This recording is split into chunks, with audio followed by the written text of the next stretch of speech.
नमस्कार. आज दिनांक 10 एप्रिल 2015. आजची तिथी चैत्र वद्य षष्ठी, वार शुक्रवार. दिनविशेष डॉक्टर पंजाबराव देशमुख यांची 50वी पुण्यतिथी. डॉक्टर पंजाबराव देशमुखांना सिटी न्यूज चॅनल परिवाराच्या वतीने विनम्र अभिवादन. दुसरा दिनविशेष आहे सिंधी दिवस. सिटी न्यूजच्या प्राईम टाइम बातमीपत्रात प्रेक्षकांचं मनपूर्वक स्वागत. बातमीपत्राची सुरुवात करूया सुविचार मालेने.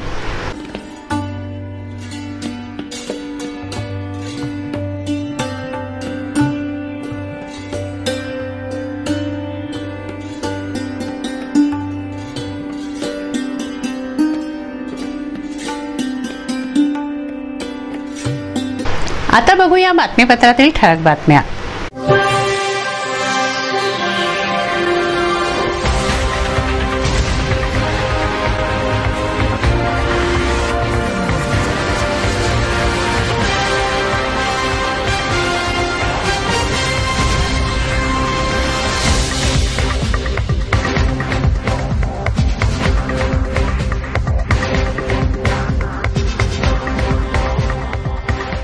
चला बघूया बातम्या विस्तारित स्वरूपात.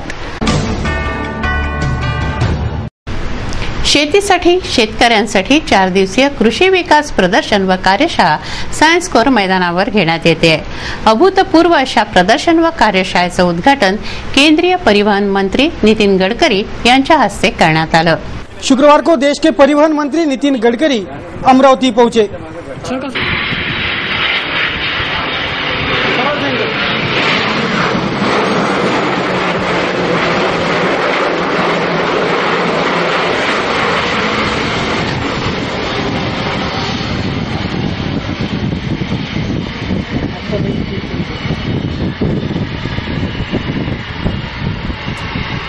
नामदार नितिन गडकरी इनका प्लेन 6:20 को महानगरी के बेलोरा इस हवाई अड्डे पर लैंड हुआ. तपश्चात ते कार्यक्रम स्थल के लिए रवाना हुए.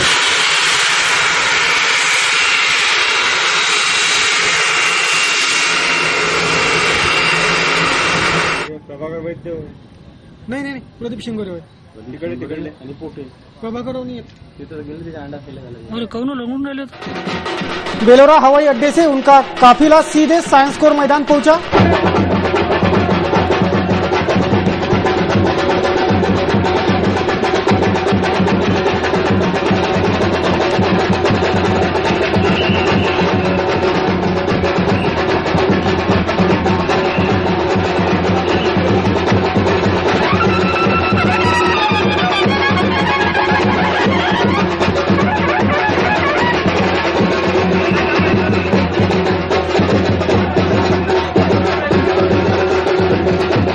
जहां नामदार नितिन गडकरी, पालक मंत्री प्रवीण पोटे, सांसद आनंदराव अडसूळ, विधायक डॉक्टर सुनील देशमुख, डॉक्टर बोंडे, कृषि विकास प्रतिष्ठान के गिरीश गांधी, सोमेश्वर पुसतकर के हाथों दीप प्रज्वलित कर इस राज्य स्तरीय कृषि विकास प्रदर्शनी का उद्घाटन हुआ.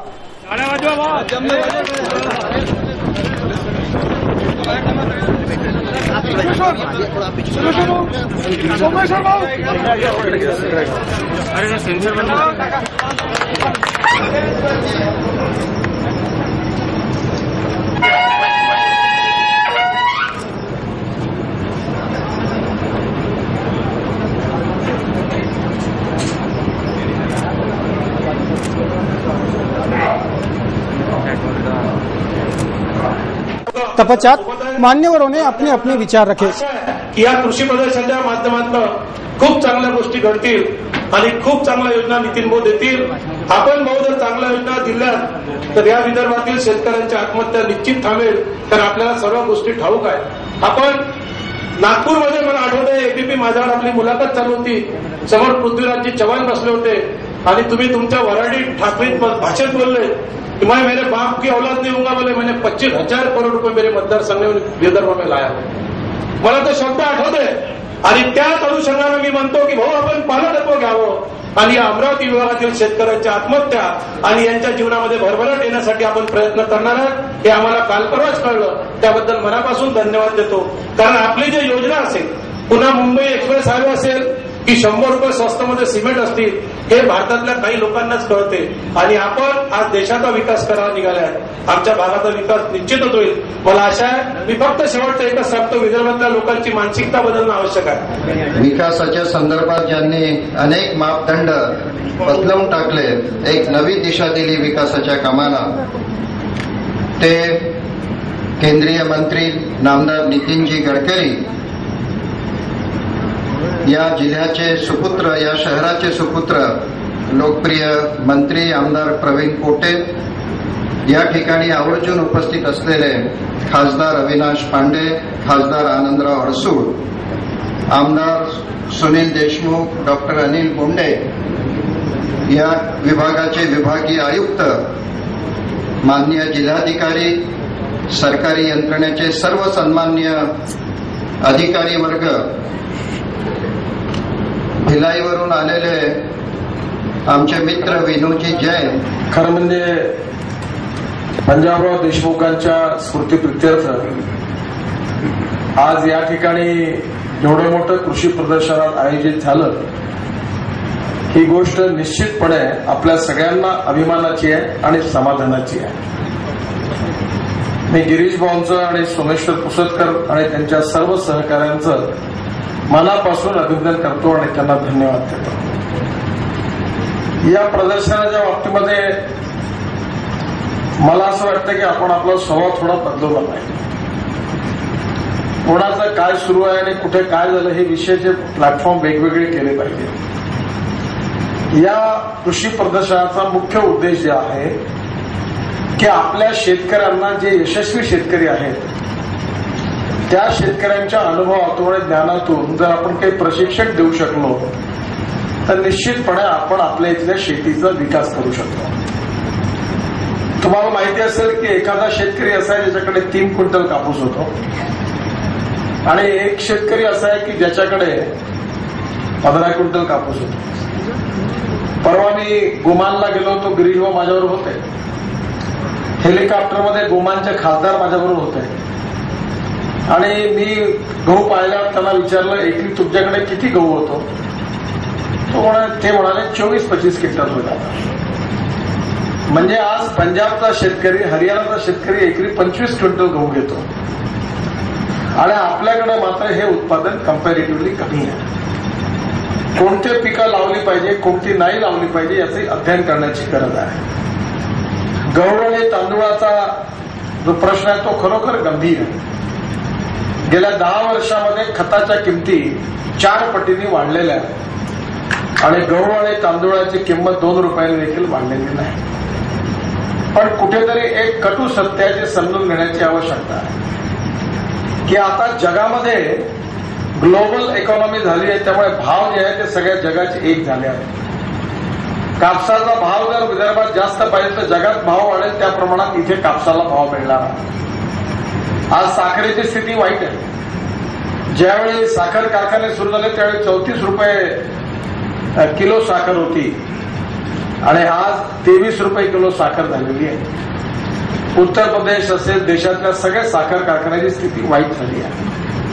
त्यामुळे आजच्या स्थितीमध्ये संकट आहेत. संकट वेगवेगळ्या प्रकारची आहेत. काही अस्मानी संकट आहेत, काही सुलतानी संकट आहेत. सरकार बदललं तरी सगळे संकट काही संपत नसतात आणि काही संकटही आपल्यामुळे पण आहेत. या संकटावर मात करण्याकरता आपल्या शेतकऱ्यांना आपण कशी दिशा देऊ शकतो हा खरा प्रश्न आहे. आणि म्हणून विशेषतः आपल्या शेतीमध्ये आपण जसं आम्ही सरकारमध्ये आहे त्यामुळे आमची जबाबदारी आहे, मी नाकारत नाही. तुम्हाला सांगताना मला आनंद होतो की मी गेल्या 3 महिन्यापासून एका विषयाच्या मागे होतो की आपल्या इथे युरिया जो तयार होतो तो गैस पासून तैयार होतो आणि नाफ्त्यापासून तैयार होतो. यह कृषि विकास प्रदर्शनी सही मायने में किसानों के विकास में हितकारी सिद्ध होंगी, यह आशावाद इस उद्घाटनी अवसर पर नामदार नितीन गडकरी ने व्यक्त किया. अमरावतीचं कामगार आयुक्तालय रामभरोसे चालत असल्याचं दिसून येतंय. येथे मनुष्यबळाची कमतरता असल्याचं सांगण्यात येतंय. दुकानं, हॉटेल्स यांच्यावर कामगार आयुक्तांचा अंकुश नसल्याचं दिसून येतंय. कामगार आयुक्त कार्यालयाचा कारभार रामभरोसे आहे म्हटल्यास अतिशयोक्ती होणार नाही. कामगारांच्या पाल्यांना आयुक्तालयाच्या वतीने पाठ्यपुस्तकं वितरित करण्यात येतात. मात्र वर्ष संपलं तरी पाठ्यपुस्तकांनी भरलेली खोकीच्या खोकी कार्यालयात पडलेली आहेत. त्यांचं वितरण झालेलं नाही. जमिनीपासून ते छतापर्यंत खोक्यांचे ढीग येथे लागले आहेत. हे पाठ्यपुस्तकं वितरित का झाले नाही याचं उत्तर एकच, मनुष्यबळ नाही. शहरातील दुकानांना रात्री 10 वाजेपर्यंतची तर हॉटेल्सला रात्री 11:30 वाजेपर्यंत सुरू ठेवण्याची मुभा देण्यात आली आहे. मात्र दुकानं व हॉटेल्स यांच्यावर कोणताही अंकुश नसून हॉटेल्स बार अर्ध्या रात्रीपर्यंत सुरू असतात. त्यावर कोणतीही कारवाई नाही. कारण एकच, मनुष्यबळ नाही. गेल्या 5 वर्षात कामगार आयुक्त कार्यालयाकडून कारवाई करण्यात आली होती. जे दुकानं रविवारी सुरू होते अशा 35 दुकानांवर कारवाई झाली होती. कारण सुटीच्या दिवशी काम करून घेतल्यास कामगारांना ओव्हरटाईम द्यावा लागतो. 5 वर्षात 35 दुकानांवर कारवाई असा आलेख आयुक्तालयाच्या कामाचा आहे. याविषयी विचारणा केली असता उत्तर एकच, मनुष्यबळ नाही. प्रत्येक व्यापाऱ्यांनी त्यांची दुकाने कमीत कमी 10 वाजेपर्यंत उघडं ठेवलं पाहिजे. 10च्या नंतर उघडं ठेवता येणार नाही. आणि 10 नंतर तो उघडं सापडला तर त्यांच्यावर कारवाई होऊ शकते. आणि हॉटेल्ससाठी 11:30 पर्यंत तरी उघडं ठेवणं आवश्यक आहे. म्हणजे हॉटेल्समध्ये त्यात लॉज बार सगळे झाले. 11:30 पर्यंत ते उघडं ठेवू शकतात. म्हणजे सकाळी कधी त्यांचं टायमिंग असेल 11, 11:30 ते रात्री 11:30 पर्यंत ठेवू शकतात. बरं, नियोजित वेळेपेक्षा जर का जास्त ते हॉटेल्स किंवा शॉप्स उघडं राहिलं तर त्यावर आपण काय कारवाई करतो? त्यांनी ओव्हरटाईम दिला पाहिजे. त्या कामगारांना त्यांनी जेवढं तास काम केलं, एका तासाला किती, त्याप्रमाणे त्यांनी जादा कामाचं वेतन दिलं पाहिजे. काम केल्यानंतर ओव्हरटाईम दिला. 5 इन्स्पेक्टरची पदं आहेत. मात्र केवळ 2च इन्स्पेक्टर कार्यरत असून 3 पदं रिक्त असल्याने कारवाई करू शकत नाही असं सांगण्यात आलं आहे.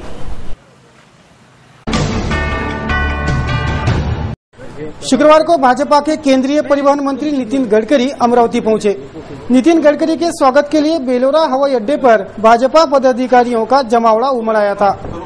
लेकिन मंत्री महोदय के सुरक्षा में तैनात सुरक्षा कर्मियों ने भाजपा पदाधिकारियों को सुरक्षा के नियमों का हवाला देते उन्हें प्रवेश द्वार पर ही रोक रखा. जब सुरक्षा रक्षकों की ओर से नाम मांगे गए तब नहीं दिए और अब इतने पदाधिकारी कैसे पहुंच गए, ऐसा पूछने पर भाजपाई उखड़ गए. थोड़ी देर गहमागहमी भी हुई लेकिन सुरक्षा रक्षकों के आगे किसी की नहीं चली. सिर्फ डीएम, सीपी, एसपी ने ही मंत्री महोदय की अगुवाई की. तत्पश्चात हवाई अड्डे के बाहर भाजपाइयों ने उनका स्वागत किया. भाजपाइयों के इस तेवर की सुरक्षा कर्मियों में खमंग चर्चा रंगी थी. गेल्या 3 महिन्यांपासून वेतन न मिळाल्याने मनपा कर्मचाऱ्यांनी शुक्रवारी अचानक आंदोलन पुकारलं, नारेबाजी केली. महापालिकेच्या आर्थिक समस्येची तीव्रता वाढली असून गेल्या 3 महिन्यांपासून कर्मचाऱ्यांना वेतन मिळालेलं नाही. या विरोधात शुक्रवारी कर्मचाऱ्यांनी अचानक आंदोलनाचं शस्त्र उगारलं. एकाएकी काम बंद करून प्रचंड नारेबाजी केली. कर्मचाऱ्यांच्या नारेबाजीमुळे महापालिकेचं आवार दणाणलं.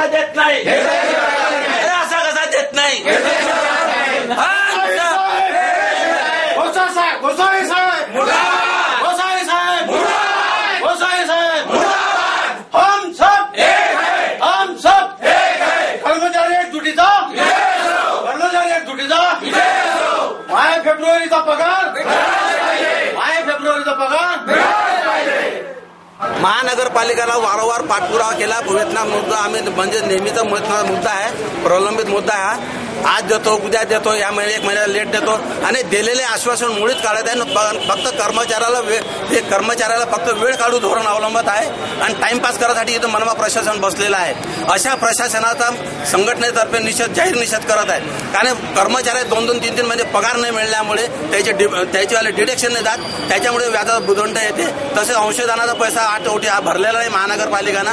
हे त्याची जबाबदारी आहे. मनपा प्रशासनानं जे पैसे कापले औषधाचे पैसे रक्कम करलेली नाही. त्याच्यामुळे वारंवार चर्चा देऊ नये, शासन निर्णय देऊ नये, त्याच्यावर काही म्हणजे गंभीर मौन केलेला आहे. आणि अकाउंटंट त्याच्यावर फक्त उडवाउडीचे उत्तरं देत आहे अकाउंटंट, आणि प्रशासन उत्तर उडवाउडी देत आहे. त्याच्यामुळे आजच्या स्थळी आमची अशी मागणी आहे की आजच्या आज आम्ही मार्चचा नाही मागत, पण प्रलंबित कारण 2 शिक्षक लोकांचे पगार दिलेले जानेवारी फेब्रुवारीला, त्यांच्यासोबत आमचाही पगार द्या. परवाची माझी चर्चा झाली, ते म्हणे आम्ही पाहू नाही. म्हटलं मला 10 तारीख देण्यात आमचा मोर्चा येईल. ते म्हणे मोर्चा काही आणू नका. त्यानं आम्हाला काही वेळ दिला, 2 दिवसात 2 दिवस 10 तारीख झाली. त्याने काय आमचा म्हणजे आमचा निर्णय काही घेतला नाही पगाराचा. त्यामुळे कर्मचारी आक्रोशमध्ये येऊन सनी आज धरणे निदर्शन करण्यास तयार झालेले आहे. याला आम्हाला कर्मचारी धरणे निदर्शन प्रवृत्त करण्यात प्रशासन प्रवृत्त म्हणजे सहभागी आहे. कारण त्याने दिला असता पगार तर आम्ही आज हे स्थळ आज गाठलं नसतं. त्याच्यामुळे म्हणावा प्रशासनाचा आज तीव्र निषेध आज सर्व कर्मचारी करत दिलेले आश्वासन मोडल्याबद्दल.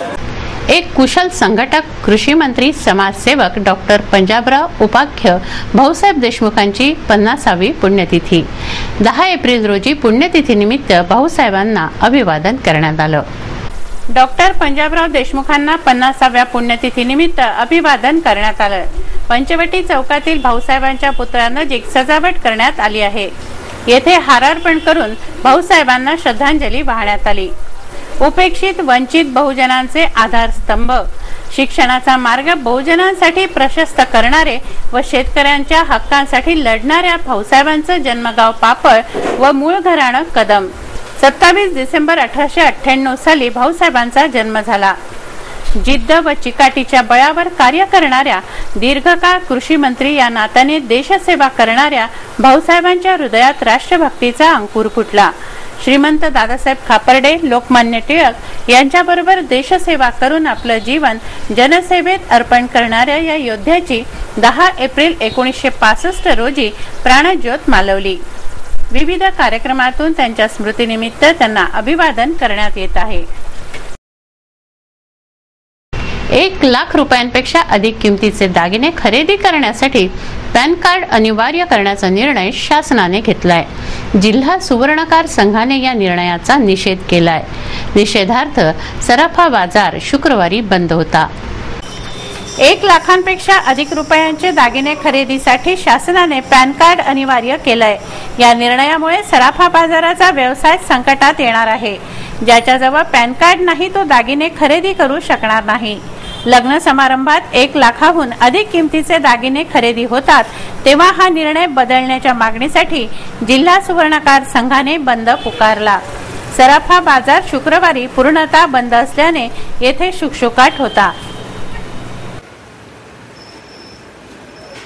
डॉक्टर पंजाबराव देशमुख महाविद्यालयातील अधिष्ठाता पदासाठी चांगलीच रस्सीखेच सुरू आहे. शुक्रवारी डॉक्टर जाणेंनी कार्यालयालाच टाळं लावल्याने हे प्रकरण कोणत्या थराला जाणार हे पाहणं महत्त्वाचं ठरणार आहे. पीडीएमसीतील खुर्चीचा वाद पोलिसात गेला. पोलीस उपायुक्त घारगे यांनी सोमवंशींना रुजू होण्यास सांगितलं असता शुक्रवारी डीनच्या कक्षालाच नव्हे तर पूर्ण कार्यालयालाच टाळं असल्याचं दिसून आलं. प्रथम डॉक्टर जाणेंनी अधिष्ठात्याच्या कक्षाला कुलूप लावलं होतं. डॉक्टर सोमवंशींनी आपलं कुलूप लावलं असता ते तोडण्यात आलं. शुक्रवारीही पूर्ण कार्यालयालाच डॉक्टर जाणेंनी टाळं लावलं. आरोग्य विज्ञान विद्यापीठाचे आदेश असतानाही डॉक्टर जाणे संस्थेचे आदेश नाहीत म्हणून खुर्ची सोडायला तयार नाहीत. तेव्हा डॉक्टर जाणे कशाच्या बळावर एवढे पॉवरफुल आहेत हा कळीचा प्रश्न आहे.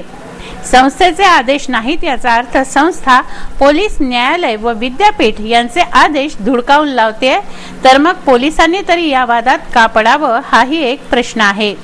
संस्था कोणालाही भीक न घालता आपलाच हेका पुढे चालवते आहे. विद्यापीठांतर्गत संस्था आहे, संस्थेअंतर्गत विद्यापीठ नाही हे येथे उल्लेख. सिटी न्यूज प्रेक्षकांचं नेहमीच मनोरंजन व्हावं हा उद्देश डोळ्यासमोर ठेवून असतं. प्रेक्षकांचं भरपूर मनोरंजन व्हावं यासाठी सिटी न्यूजवर रोज रात्री 8:30 वाजता ये जो है जिंदगी मालिकेचं प्रसारण करण्यात येत आहे.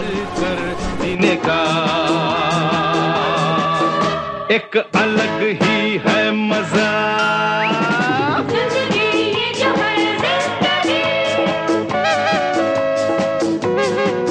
मेल मिलते यहाँ अनमेल, सर्दियों से है यही खेल, फिर भी इसमें फंस कर जीने का एक अलग अलग ही है मजा।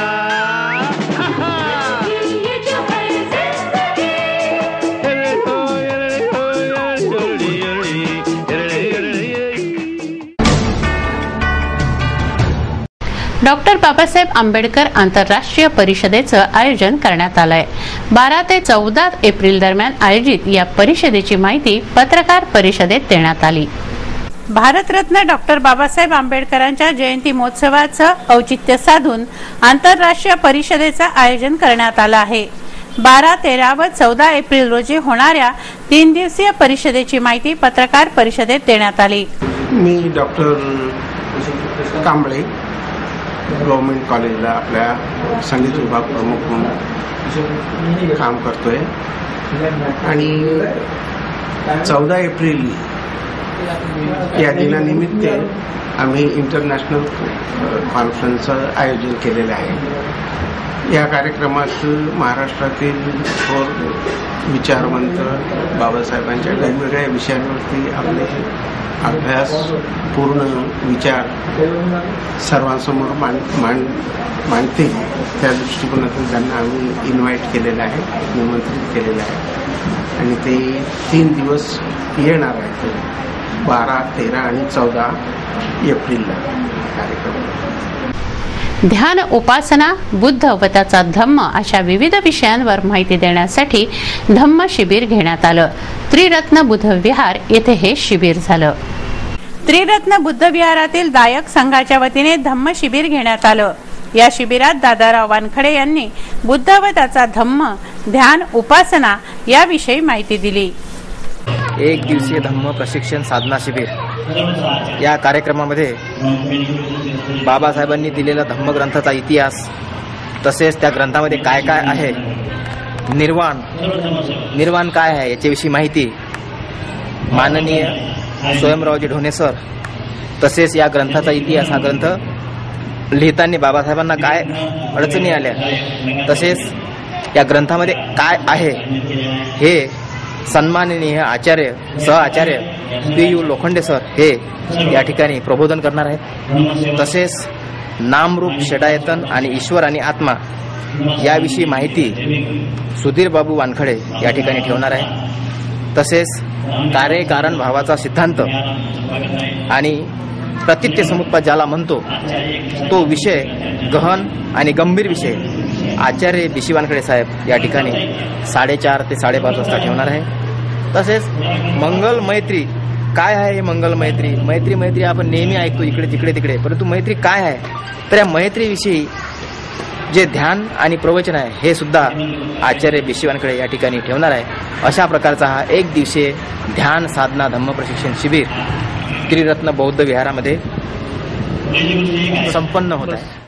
डॉक्टर बाबासाहेब आंबेडकरांच्या जयंतीदिनी पुतळा सौंदर्यीकरण समितीच्या वतीने विविध व्यवस्था करण्यात येत आहेत। याविषयीची माहिती पत्रकार परिषदेत देण्यात आली।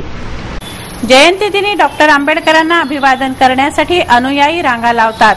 त्यांच्याकरता पुतळा सौंदर्यीकरण समिती थंड पाणी, सावली, चप्पल ठेवण्याची व्यवस्था आदी सोयी करणार आहे। याविषयीची माहिती पत्रकार परिषदेत देण्यात आली। त्यांची 124वी जयंती संपूर्ण देशातच नव्हे तर जगात साजरी होत आहे। त्याच अनुषंगाने अमरावतीमध्ये सुद्धा आम्ही सर्व आंबेडकरी आणि आंबेडकरी नसलेले सर्व आमचे सहकारी बंधू, म्हणजे स्पष्ट सांगायचं झाल्यास इतर समाजाची बांधव मिळून आम्ही अभिवादन सोहळा हा साजरा करत असतो। यावेळेस अभिवादन सोहळ्याचे उद्घाटन आपल्या जिल्ह्याचे नवनियुक्त पालकमंत्री प्रवीणजी पोटे यांच्या हस्ते होणार आहे। जिल्हाधिकारी, विभागीय आयुक्त, पोलीस आयुक्त, सर्व अधिकारी, माजी आमदार, खासदार, विद्यमान खासदार अडसूळ साहेब सर्व उपस्थित राहणार आहे। यावेळेस आम्ही दरवर्षीप्रमाणे इरविंग चौक येथे पिण्याच्या पाण्याच्या व्यवस्थेसह एक मोठा कॅरिडोर म्हणजे पेंडाल उन्हा तानामध्ये अभिवादन करते येतात। ऊनही असली तरी त्याची तमा न करता बाबासाहेबांना अभिवादन करतात। पण समितीच्या वतीने आम्ही तो एक जवळपास 650 मीटरचा कॅरिडोर त्या ठिकाणी लावत असतो। पिण्याच्या पाण्याची सोय, ज्येष्ठ नागरिकांसाठी व्हीलचेअर आणि अभिवादकांच्यासाठी बूट चप्पल ठेवण्याच्या या सोयी आणि व्हॉलेंटियर त्या ठिकाणी असतात. ते दिसून असं आलं गेल्या 3-4 वर्षात आम्हाला की त्या ठिकाणी इतर समाज बांधव सुद्धा मोठ्या प्रमाणात येतात. सिंधी समाजाचं अस्तित्व पुरातन काळापासून आहे. सिंधू नदीच्या किनारी हा समाज राहत होता. जगातील 157 देशांमध्ये सिंधी समाजाचं अस्तित्व आहे. भारत सरकारने 10 एप्रिल 1967 साली सिंधी भाषा यादीत समाविष्ट केली. म्हणून 10 एप्रिल हा सिंधी दिवस म्हणून साजरा केला जातो. सिंधी समाज जैसे 1947 में हिंदुस्तान पाकिस्तान का विभाजन हुआ, हिंदुस्तान का विभाजन हुआ, पाकिस्तान बना. अनफॉर्चुनेटली सिंध प्रांत पाकिस्तान में चला गया और वहाँ बसे हुए सभी हिंदू विस्थापित हुए. 1947, 48, 49 बड़ा ये समाज के लिए बहुत दुखदायी पीरियड था. जैसा अभी आप देख रहे हैं कि कश्मीर से कश्मीरी पंडित विस्थापित हुए हैं, उनके लिए दुखदायी समय चालू है. उस वक्त 47, 48, 49, 50, 51 सिंधी लोग विस्थापित हुए. सिंधी समाज पूरा वहाँ से विस्थापित हुआ और पूरे हिंदुस्तान में जहाँ जहाँ उनको जगह मिली, जहाँ जहाँ उनको एक्सेप्ट किया, वहाँ वो लोग सेटल हो गए.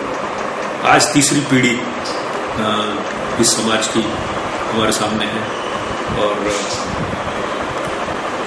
10 अप्रैल 1967 को सिंधी भाषा को मान्यता मिली, इंडिया में मान्यता मिली. आज उसका 50वां वर्धापन दिन है और मैं सभी सिंधी भाइयों को इसका शुभकामनाएं देना चाहूँगा और मैं सबसे आग्रह करना चाहूँगा कि सिंधी भाषा की बोलचाल बंद नहीं हुए. ये सिंधी भाषा बोलते रहें और सिंधी भाषा को प्रचलन में लाएं, डे टू डे इसमें लाएं. यही मेरी सबसे एक दिली अनुरोध है. मैं अनिल तरडेजा, सिंधी समाज का प्रतिनिधि व व्यापारी, कपड़ा व्यवसायी, होटल व्यवसायी. सिंधी समाज के लिए बहुत अच्छी बात है, लेकिन सिंधी हमारे समाज में बोली बहुत कम बोली जाती है. सबको आह्वान करता हूँ, समाज के लोगों को, बच्चों को सिंधी भाषा हर घर में कंपलसरी जरूर बोलिए ताकि अपनी बोली न बंद हो जाए. जय झूलेलाल. आज सिंधी भाषा को पूरे 50 साल हो गए. हिंदुस्तान में 50 साल है जो हमारी राष्ट्रीय सरकार ने मुख्य धारा में सिंधी को जोड़ा है. एक सिंधी हमारी जितनी लैंग्वेज है हिंदुस्तान के अंदर, उसमें एक सिंधी लैंग्वेज को भी उतनी ही मान्यता है जितनी मराठी, गुजराती और बंगाली भाषा को है. लेकिन मैं यही कह रहा हूं कि सभी को पहले नंबर पे राष्ट्रभाषा को रखना चाहिए, यानी कि हमारी हिंदी.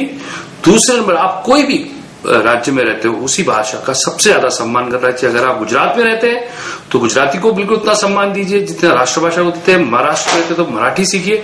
ये हमारा सबका कर्तव्य है कि अपने राज्य की भाषा का सम्मान करें.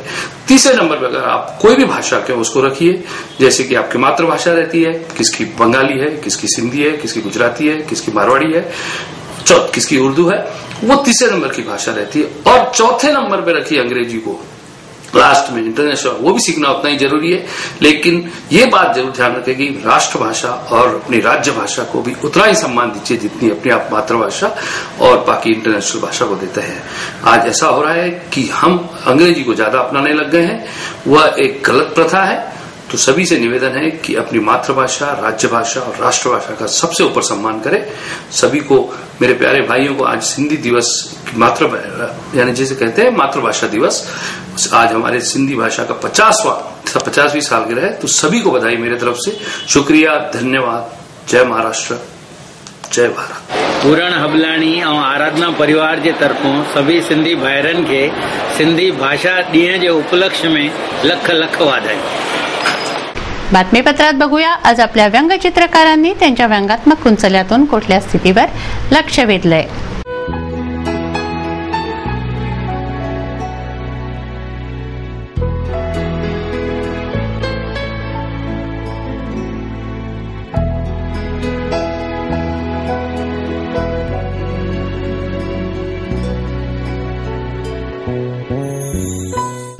काय आहे हवामानाचा अंदाज? किती होतं दिवसभराचं तापमान? काय राहील उद्याचं तापमान? नजर टाकूया हवामानाच्या अंदाजावर.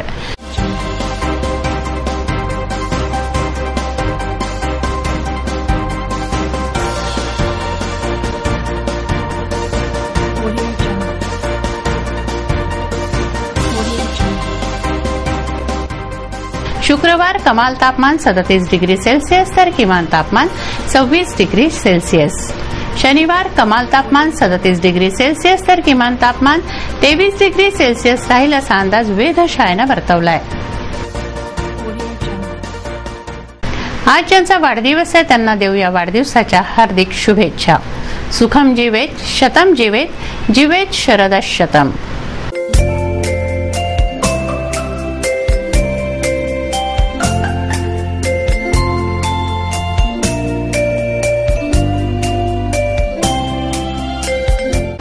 हे बातमीपत्र एवढ्यावरच थांबवूया. पुन्हा एकदा आजच्या ठळक बातम्या.